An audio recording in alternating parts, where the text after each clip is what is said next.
Hello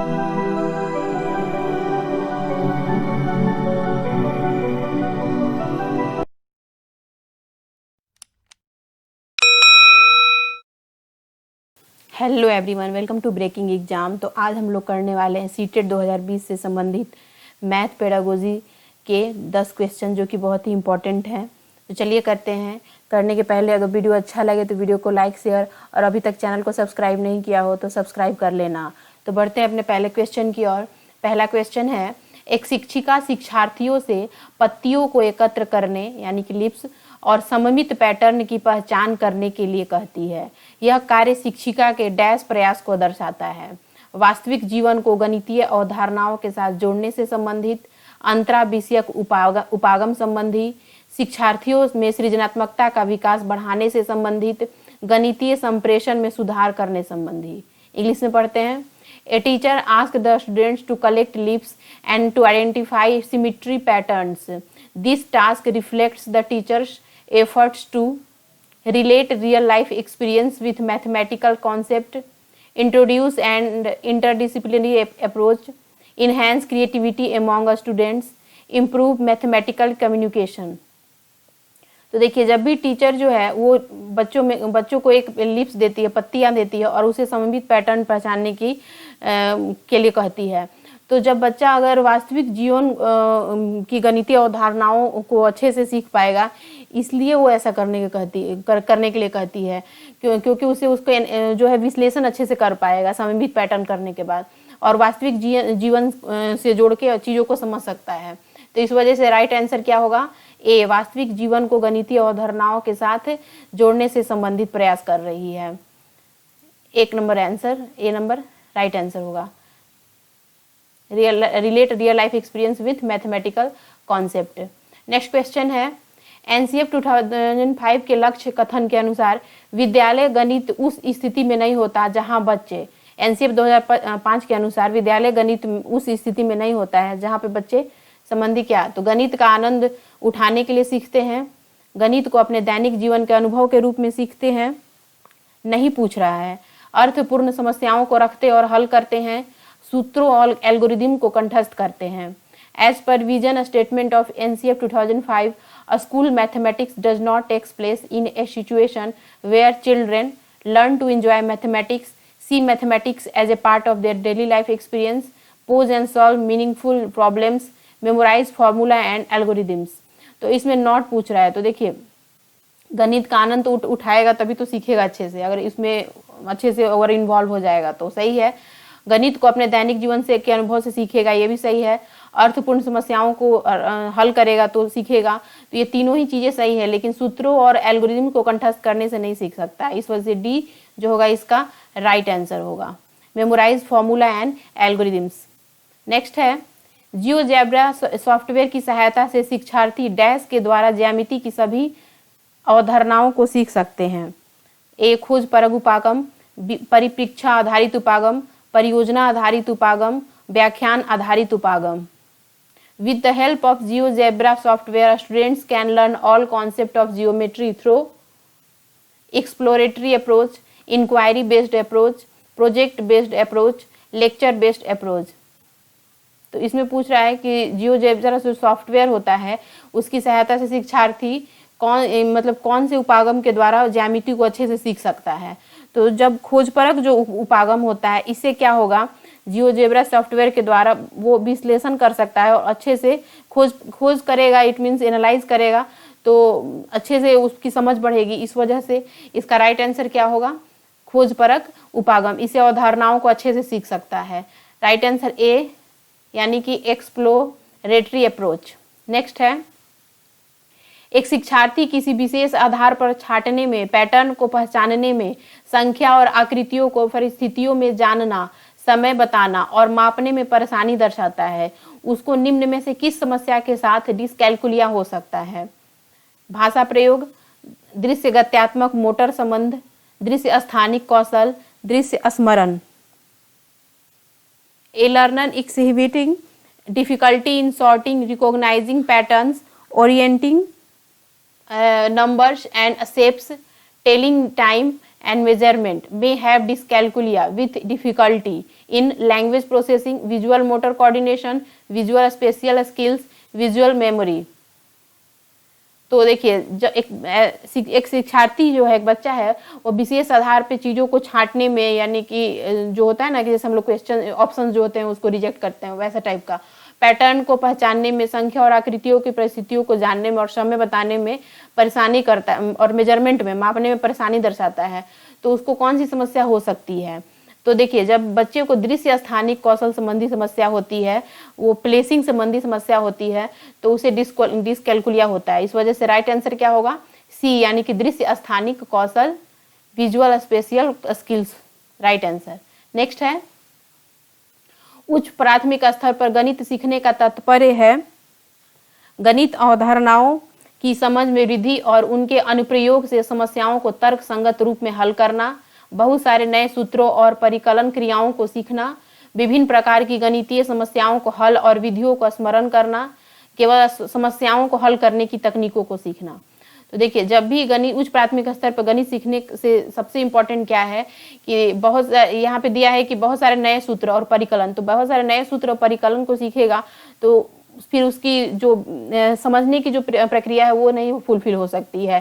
केवल नए सूत्र ही सीख लेगा और समझेगा नहीं तो नहीं हो सकता, इसलिए गलत है। फिर विभिन्न प्रकार की गणितीय समस्याओं को हल और विधि को स्मरण करेगा। विधियों का स्मरण करने से कैसे सीख लेगा? फिर तो वो कुछ टाइम के लिए ही रहेगा उसके पास वो नॉलेज। फिर एक केवल समस्याओं को हल करने की तकनीकों को सीखेगा। केवल समस्याओं को हल करने की तकनीक सीखने से नहीं हो सकता है, उसे चीज़ों को अच्छे से पूरा विस्तृत रूप में सीखना पड़ेगा। डीपली इन मीन्स उसकी समझ अच्छी होनी चाहिए उससे संबंधित, और वो उसमें वो चीज़ों को एनालाइज करना सीखना चाहिए। उसके साथ ही वो उसमें कुछ तर्क संगत रूप से उसे सीखने की जरूरत है, जो कि यहाँ पे नहीं दिया गया है। लेकिन ऑप्शन ए जो है, यानी कि गणितीय अवधारणाओं की समझ में वृद्धि और उनकी अनुप्रयोग से समस्याओं को तर्क संगत रूप में सीखना, सही बात है। तर्क संगत रूप में हल करना, अगर लॉजिकल रूप में गणितीय अवधारणाओं को समझ के साथ सॉल्व करेगा तो उच्च प्राथमिक स्तर पे सबसे इंपॉर्टेंट तो यही है। तो इसलिए राइट आंसर क्या होगा? ए, यानी कि gaining understandings of mathematical concepts and their application in solving problems logically बहुत ही इंपॉर्टेंट है during the upper primary level in learning mathematics. Next है, उच्च प्राथमिक स्तर पर आंकड़ों के प्रबंधन का केंद्र होता है आंकड़ों का संग्रह, संगठन और प्रस्तुति, आंकड़ों का केवल प्रस्तुतिकरण, आंकड़ों का केवल संगठन और आंकड़ों को एकत्रित करने की तकनीक। देखिए, तो उच्च प्राथमिक स्तर पे जब भी आंकड़ों का प्रबंधन होता है उसमें तीन चीजें बहुत ही इंपॉर्टेंट होती हैं। आंकड़ों का संग्रह तो होना ही होना है, उसके साथ ही उसका संगठन और प्रस्तुतिकरण भी साथ में अच्छा होना चाहिए। इस वजह से ए होगा राइट आंसर। आंकड़ों का संग्रह, संगठन और प्रस्तुति तीनों ही अच्छा होना चाहिए, यानी कि राइट आंसर क्या होगा? Data collection, organization and interpretation both is important for data handling in upper primary stage. Next है, गणित में समस्या के समाधान का निम्नलिखित में से कौन सा तरीका नहीं है? ये ध्यान दीजिएगा, नहीं है। तो है परीक्षण और त्रुटि विधि, फिर है चित्रांकन, फिर है अंत से आरंभ की ओर हल करना, और डी है रट लेना। नहीं पूछ रहा है। विच one of the following is not a problem solving strategy in mathematics? Trail and error, drawing, solving backwards, rote learning. तो देखिए, अगर परीक्षण और त्रुटि करेगा तो सीखेगा ही, तो सही बात है, त्रुटि से ही सीखता है, और परीक्षण करेगा तो गलतियों को सीखेगा, गलतियों से अच्छा करने का सीखेगा, तो परीक्षण तो जरूरी है ही। चित्रांकन भी जरूरी है। अंत से आरंभ में हल करने का जो एक होता है सिस्टमेटिक ढंग होता है मैथमेटिक्स में कि करने का, तो वो भी सही है, अंत से आरंभ की ओर हल करने का। ये नहीं कि पहले आंसर लिख दिए उसके बाद पूरा प्रोसेस कर रहे हैं, ऐसा तो नहीं हो सकता है। तो इस वजह से ये भी सही है, लेकिन रट लेने से नहीं समझ सकता है। इस वजह से राइट आंसर क्या होगा? डी, रट लेना, यानी कि rote learning is not important during mathematics. Next है, पियाजे के अनुसार जब बालक औपचारिक परिचालन स्तर पे होता है तो परिचय देने का उपयुक्त समय है अनुपात और समानुपात, आंकड़ों का प्रबंधन, संख्याएं, रेखागणित। According to Piaget, when the child is at formal operational stage, it is appropriate to introduce ratio and proportion, data handling, numbers, geometry। तो देखिए, जो पियाजे के अनुसार जो औपचारिक परिचालन स्तर होता है वो 11 साल से और उसके ऊपर का होता है। तो उस समय बच्चा जो होता है यानी कि ड्यूरिंग 8 क्लास समथिंग, तो उस टाइम बच्चा जो होता है उसमें उसके सिलेबस में इंक्लूड हो जाता है अनुपात और समानुपात। वो अनुपात और समानुपात संबंधी चीज़ें वो हल करने लगता है। इस वजह से राइट आंसर क्या होगा, अनुपात और समानुपात को का परिचय देने का उपयुक्त समय होता है। यानी कि ratio and proportion is appropriate to introduce during at formal operational stage. Right answer A होगा। नेक्स्ट है, निम्नलिखित में से कौन सी गणितीय प्रक्रिया नहीं है? साकार कल्पना करना, कल्पना करेगा तो एनालाइज करेगा, सही है, तो यानी कि सही है, इसलिए नहीं होगा क्योंकि नहीं पूछ रहा है। फिर अनुमान लगाना, सही बात है, अनुमान लगाएगा तो विश्लेषण करेगा, ज्ञान का निर्माण करेगा, आगे की चीज़ों के बारे में सोचेगा, सही है, तो ये भी नहीं होगा, सही है, इसलिए नहीं होगा। फिर है कंठस्थ करना, ये गलत है, कंठस्थ करने से समझ नहीं बढ़ेगी उसकी, केवल कुछ टाइम तक ही याद रहेगा, फिर भूल जाएगा, उसके बारे में उसकी अंडरस्टैंडिंग नहीं बढ़ेगी। फिर है मापना, सही बात है, मेजरमेंट भी इंपॉर्टेंट है मैथ में, तो इस वजह से राइट आंसर क्या होगा, कंठस्थ करना, C. Which one of the following is not a mathematical process, तो सही आंसर क्या होगा, मेमोराइजेशन जो होगा इसका सही आंसर होगा। और मेजरमेंट, एस्टिमेशन और विजुअलाइजेशन तो इंपॉर्टेंट है ही। नेक्स्ट है जो आज का 10th क्वेश्चन जो कि इंपॉर्टेंट है, ये कोई बहुत ही इंपॉर्टेंट क्वेश्चन है और आज का लास्ट क्वेश्चन भी है। राष्ट्रीय पाठ्यचर्या की रूपरेखा NCF 2005 के अनुसार विद्यालय में गणित उन परिस्थितियों में पनपता है जब गणित बच्चों के जीवन के अनुभव का हिस्सा हो जाए, दैनिक अभ्यास से बच्चों को सभी संकल्पना सीखने के लिए विवश किया जाए, बच्चे सुनते और अध्यापक सक्रियता से व्याख्या करते हैं, वैसे बच्चे एक साथ सूत्रों का अभ्यास करते हैं और उन पर परीक्षा में प्रदर्शन करने का दबाव होता है। According to NCF 2005, a school mathematics in a situation where mathematics is part of children's life experience, children are focused to learn all concepts by daily practice, children are listeners and the teacher is an active narrator, children are involved in chorus drills of formula and pressure of performance in examination. तो देखिए यहाँ पे पूछ क्या रहा है कि जो गणित होता है NCF अकॉर्डिंग टू NCF 2005 उसमें बच्चे के लिए क्या फेवरेबल है, क्या इंपॉर्टेंट है, किस परिस्थिति में बच्चा सीख सकता है। तो देखिए जब बी नंबर जो ऑप्शन दिया गया है कि दैनिक अभ्यास में बच्चों को सभी संकल्पना सीखने के लिए विवश किया जाए, विवश करने से नहीं सीखेगा, उसके लिए उसकी जो आंतरिक मोटिवेशन है वो जरूरी है, वो होना जरूरी है, विवश करने से नहीं सीख सकता है, तो इस वजह से गलत है।